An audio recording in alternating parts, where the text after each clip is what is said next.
welcome to Booked, the bookstore education podcast brought to you by the American Booksellers Association.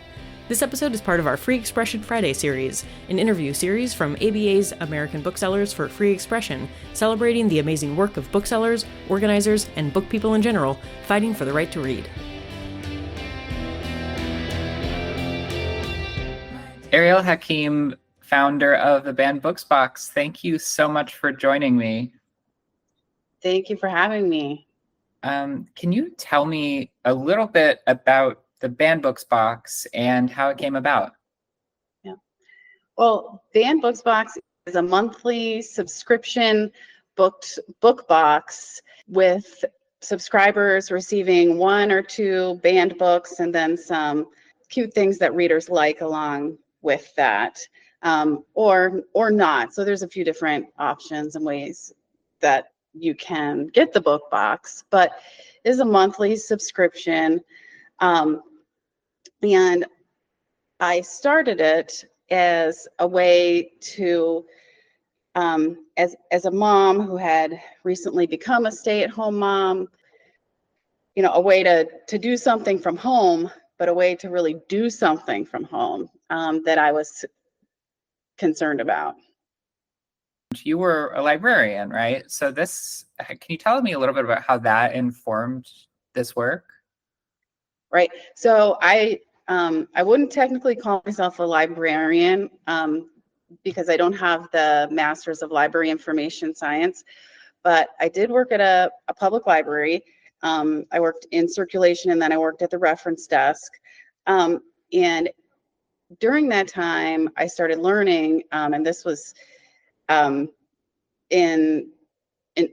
let's see, I left the library in 2021. So during the time that I was still there, I was beginning to read some instances of book bans happening and feeling really kind of baffled that these things were happening. And then also feeling like, this was a niche that I would really enjoy exploring. And so I say that to say that in the beginning, it felt less like activism and more just like a small interest.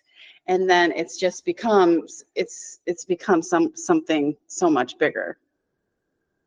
And what was it that drew you to the subscription box as a model? And can you tell me a little bit about what goes into putting the boxes together, choosing what goes in the box, and sort of just how that's been going? Yeah. I don't know that I had any really thoughtful reason to choose the subscription model, just that I thought, oh, this is a good way, this would be a good way to do it, and to be able to do something from home.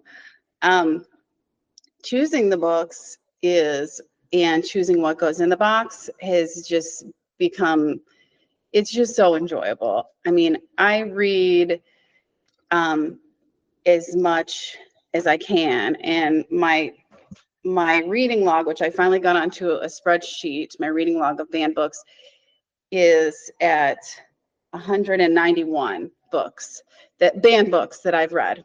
Yeah, so of the books that I'm reading, I choose ones that I love for the box, and a lot of times I'm pairing books together that work together that feel like a good set to me. And sometimes it's just a theme like this upcoming month. No, this past month we sent out 2 books that were about life on the sea. So one of them was a Treasure Island remix, so good, and the other called Clash of Steel, and the other one is a merman book about called In Deeper Waters, and they're just, so the theme was the sea, but a lot of times it's more like the theme is Me Too, or just other ways that I can find to categorize books. I just, like any bookstore might, purchase books from wholesalers, the publishers, and I get them at my house, and then I just have boxes and boxes of books, which I think is real. This is a side note, which I think is really funny because I have always had a kind of small collection of books myself that I've owned, because I don't like moving them, and because they're so heavy, and I moved around a lot for, in my younger years before I was really settled with kids. But now, yeah, my whole job is moving boxes place to place to place. So, and but I love it.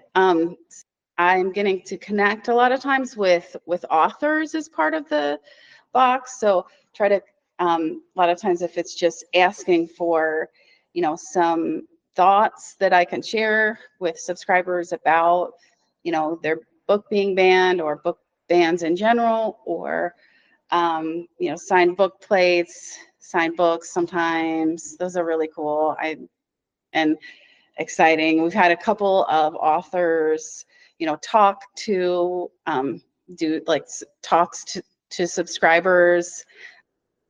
And what do you hope someone who is subscribing to the Banned Books box would get out of it in terms of their awareness of book bans, or even just in terms of love of these books? Have you gotten much feedback about what people are getting out of it? Yeah, I think one of the best comments I've heard is,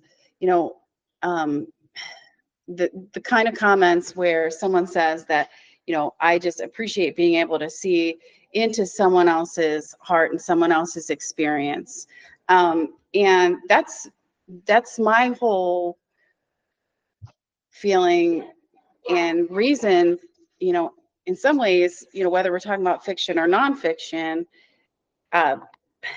one of my reasons for loving books and wanting to spread the love of reading in these banned books, because you'll likely get an experience, of someone else's world that you haven't seen before, or you'll see yourself and feel seen in a way that you haven't before. So that's what I'm finding with pretty much everything I read. And do you have any advice for booksellers who either might want to sell banned books or might want to do some kind of a subscription box model? Is there anything you've learned in the past few years that you'd want to share? That's a good question. The nice thing about a subscription model, I will say, is that it's a regular income, and that people enjoy it because they continue, and because they are sticking with it month to month to month.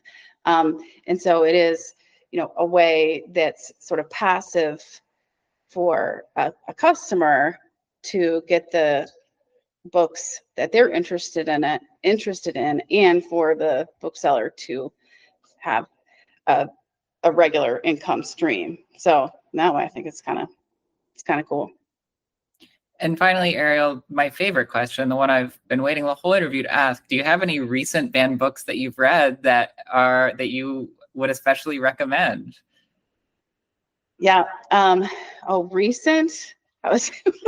I want to tell you about one that isn't recent, but Sure. if you don't mind. No, please. But yeah, however you answer it. when I first started this and I read Genderqueer, as so many booksellers and readers are going to be familiar with, or anyone who's followed the book banning movement in any way, Genderqueer by Maya Kobabe had the most wonderful effect on me as, a hetero cis woman in my 40s who was just barely understood what it means to be asexual, have some idea of non-binary, and just, living in this small town, opening my and seeing, like, wow, I think I just felt so thankful for this story that he wrote to explain to our family about, what it means to be non-binary and asexual, and that I would also have the benefit to read and see this story, so that I can also just understand better what people, what some other people are going through. Maya is really great. And it was Genderqueer was in the second month. So back in the end of 2021 that we sent out Genderqueer with the banned books box. And that was before, I think it was on a top 10 list, or maybe it was just, becoming a big target at that time, but I had seen it having been banned in a few places. I think we were still counting states at that time, like, this book has been banned in 5 states, 6 states. And got in touch with Maya, and Maya did a design for an enamel pin that goes along with the book that was exclusive to us, but also just, so that was super exciting. I mean, that in itself was exciting, but just also getting to know Maya a little bit. That's incredible. And, the experience that you described of reading Genderqueer and having your perspective expanded, that's what it's all about, right? That's Yes. the power of it. And that's what also makes it threatening to some people. Unfortunately. Yeah. So thank you for the incredible work that you're doing and for making these books available. And thank you for sharing some of your experiences with other booksellers.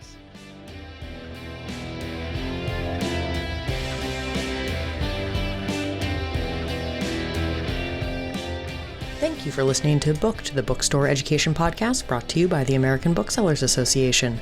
Don't forget to subscribe to the show on your favorite podcast app. Additional educational resources can always be found on the ABA website at www.bookweb.org. Happy reading!